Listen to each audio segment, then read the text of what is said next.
species in creation that doesn't thrive on conflict. My dear, I've kicked more ass than you've settled.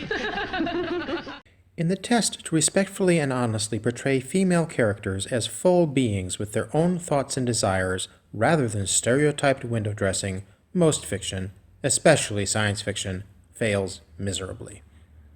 I'll discuss how feminist Farscape is and isn't another time, but now I'll talk about the female character Zotoh Zhaan, a character portrayed with respect and depth. Zhaan is a complex person who struggles under the central contradiction of her being. Zhaan is not Farscape's main female character. That, of course, is Aaron Sun. As a supporting character, Zhaan is a fully fleshed out autonomous person and is not simply a plot device in service of a man's story. She has her own motivations apart from the main story arc which follows Crichton's story. Zhaan has both strengths and weaknesses, hopes and fears, independence and dependencies, great faith, and great doubt. When I talked about Dargo, I focused on the tension between the two lives he wishes to lead. Zhaan's struggle is more personal and immediate. Her conflict is over who she is, both who she has been and who she is capable of being in the future. Existentially, Zhaan is two contradictory selves. Her gentle and deferential traits are one side of herself, her chaotic and violent traits the other side. She is both healer and fighter, sage and savage. Zhaan is the first alien we meet in Premiere. She's menacing and stern to Crichton, but then so are Dargo and Rigel. She quickly, however, becomes the first person Crichton can trust, and also the first for Rigel, Dargo, and even Aaron. What makes Zhaan the calm, stable center of the developing family on Moya is interesting, especially because Zhaan herself is not entirely calm or stable, struggling as she does with her two possible selves. When we think of Zhaan, it's easy to focus on her as the voice of reason, a gentle, giving, spiritual adept full of peace and goodwill. On Moya, Zhaan fills a traditional female role of caregiver and mother figure. She tends to the wounded, she creates healing remedies, she negotiates compromises. She is more counselor than leader, a patient listener who often defers to others. But, as Zhaan tells us, Soft, yes. Weak, no. Zhaan personifies all that is good in a priest. A friend to all living creatures, she practices the belief that the goddess graciously receives to her bosom all those who pass from this existence, regardless of faith or belief. her gentle strength and grace helps her soothe others. Her wisdom helps her counsel the companions on Moya. She is the shepherd of the flock of lost sheep on Moya. As Dargo says, Zhaan birthed the family on Moya. Zhaan sees herself as a mother figure responsible for Chiana and Rigel, who she correctly says are like children.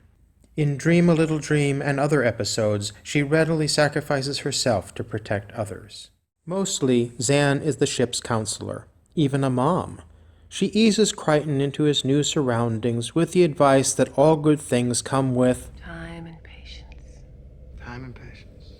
She is the first to see that Crichton is good and an asset to the rest aboard Moya. With her counsel, she calms Rigel's desire to kill Crichton. She is the only one who sees the larger goodness in the small Hynerian. She's also the first to see the good in Chiana, though not before numerous expressions of disgust and impatience over Chiana's childishness.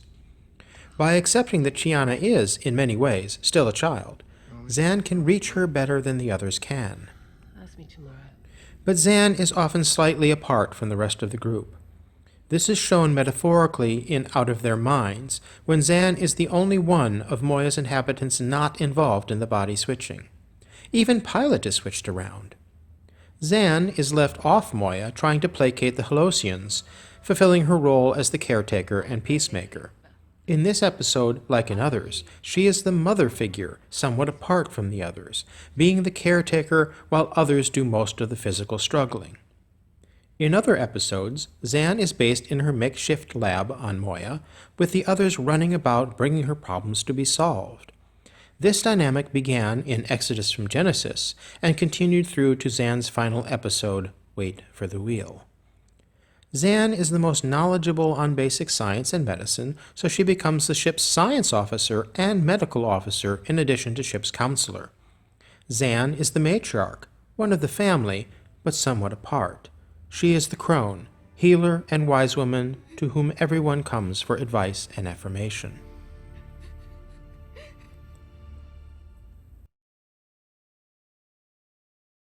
The other side of Zhaan is violence, even though that cuts her deeply and frightens her.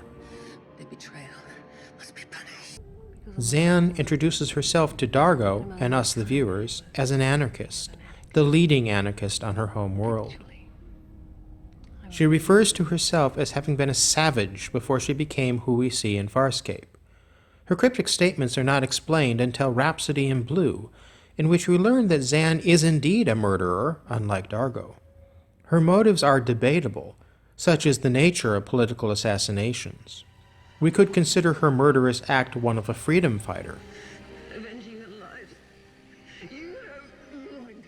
But the consequences for Zhaan went far beyond being arrested and imprisoned. In murdering Batal, the tyrant ruler of Delvia, Zhaan unleashed not only the wrath of the regime, but her own internal wrath. Dark desires rose up within her and drove her into madness. The Delvian Seek was her defense against her own dark impulses. As she explained to Dargo, My choice to join the Delvian Seek, to become a priest, occurred in a matter of a blink of an eye. One moment I was lying in my cell, a savage, capable of anything. The next, the truth was revealed to me, and I knew my true path. Zhaan spent 17 cycles in incarceration. I spent nearly 17 cycles, tortured by my own dark impulses, feeling insanity's grip ebb and flow. Before her revelation and return to the Delvian Seek. How she managed to control her dark impulses is a bit of a mystery even to her, but it is a testament to the power of a person's will that Zhaan pulled herself up from the depths of insanity. Don't let anyone tell you that you do not have free will. But the Delvian Seek is not a panacea. It's a method of developing spiritual power, but power can both help and harm. On the positive side, the Seek gives Zhaan the power to deal with negativity and turmoil within her, giving her stability and the awareness that all life is interconnected. Another interesting gift of the Delvian Seek is that it enhances Delvian females' sensitivity to ionic radiation, allowing them to experience photogasms. It is our first big hint that Zhaan is actually a plant, not an animal. On the negative side, the power of the Seek puts those who work with it at risk. Zhaan explained, As we train for purity, Delvians often become vulnerable to their own dark impulses. Should it surface, they succumb as if to an infection. She is playing with fire, and we see in that episode that some Delvians get burned. Perhaps part of the contradiction in Zhaan's beingness is the contradictory spiritual power of the Seek. None of the other characters on Farscape dabbles in anything spiritual, except for Aaron late in the series, and then much more deeply in the comic books. The relative lack of spirituality is one of the oddities of Farscape. But only Zhaan, the only one who explores the spiritual realm, has the particular difficulties that she has. On the other hand, Zhaan's self-contradiction and internal conflict may be less from the spiritual realm than from her own extreme self-guilt. She doesn't mention it often, but her guilt bordering on self-hatred is always there. She has killed. She is a murderer. She's the only one on Moya who actually is a criminal. Far more than the others on Farscape, Zhaan is psychologically devastated by violent acts and dark impulses. For Zhaan, the problem of evil is a matter of spiritual and mental health. Dark thought and spirit drives her toward insanity. Under the stress of the trial on the Dagara that presses on her guilt, Zhaan slips into a mild madness. It is a madness that is never far away for her.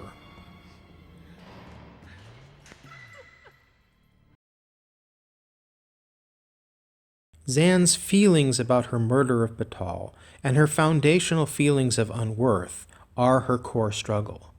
She is both a rebel warrior and a peacemaker healer. This contradiction, central to herself, sets her apart from the others on Farscape. Mostly, Zhaan tries to suppress her dark and violent side. On occasion, though, Zhaan slips into or willingly draws on her dark side. She's not always the peaceful priest. Zhaan has some moral ambiguity, if not double standards. She selfishly exploits Pilot in DNA Mad Scientist. She willingly participates in deceit and violence multiple times. She threatens to kill most blatantly in Wait for the Wheel when she tells Nyala, If this young girl dies, I will come back for you, and I will most certainly lose any chance I have left of meeting my goddess. DRD, now! she even attempts to kill a god in Look at the Princess Part 3. But it is that encounter with the god Kahenu that gives the moral verdict on Zhaan. Kahenu speaks for the creator gods of the Leviathans by declaring of Zhaan, We are confident that you will protect Moya vigorously against those who seek to exploit her. You are worthy of that responsibility. This is how Zhaan brings together her two selves. It is how she resolves her struggle. Zhaan is peaceful, but her goodness includes her willingness to be angry and violent in service of the good. Zhaan was protecting Delvians vigorously against Batal, who was exploiting them. She was protecting Crichton vigorously against Maldus, who was exploiting him. And she was protecting Chiana vigorously against Nyala, who was exploiting her. The common factor in many of Zhaan's violent impulses is to protect the innocent. It is a weighty philosophical debate about when violence in the service of the good is justified, and Zhaan gives us great examples with which to discuss that debate. As Zhaan also shows us, the fight to protect the innocent extracts a personal cost on the fighters. Farscape shows us that cost in a realistic and non-exploitative manner, including the example of Crichton, which I will discuss elsewhere. That Farscape portrays Zhaan as a complex person, not as a simplistic caricature of feminine sweetness and light, provides an insight into ourselves as moral and sentient beings faced with moral choices. Life, if we are to live it and love those in it, require us to face the dilemma of what we are willing to do to protect others against those who seek to exploit them. All that evil needs to prosper is for good people to do nothing. The moral dilemma of what we are willing to do for the things and people we value and love is a precipice, one too many of us are afraid to approach, much less confront. In a statement that Kierkegaard would have admired, Zhaan says, We all visit the precipice. Each one of us must find our own way down. Zhaan can find her way down from the precipice because she is willing to bring her two contradictory selves together. She does not thrive on conflict, but she is willing to kick ass when it's needed.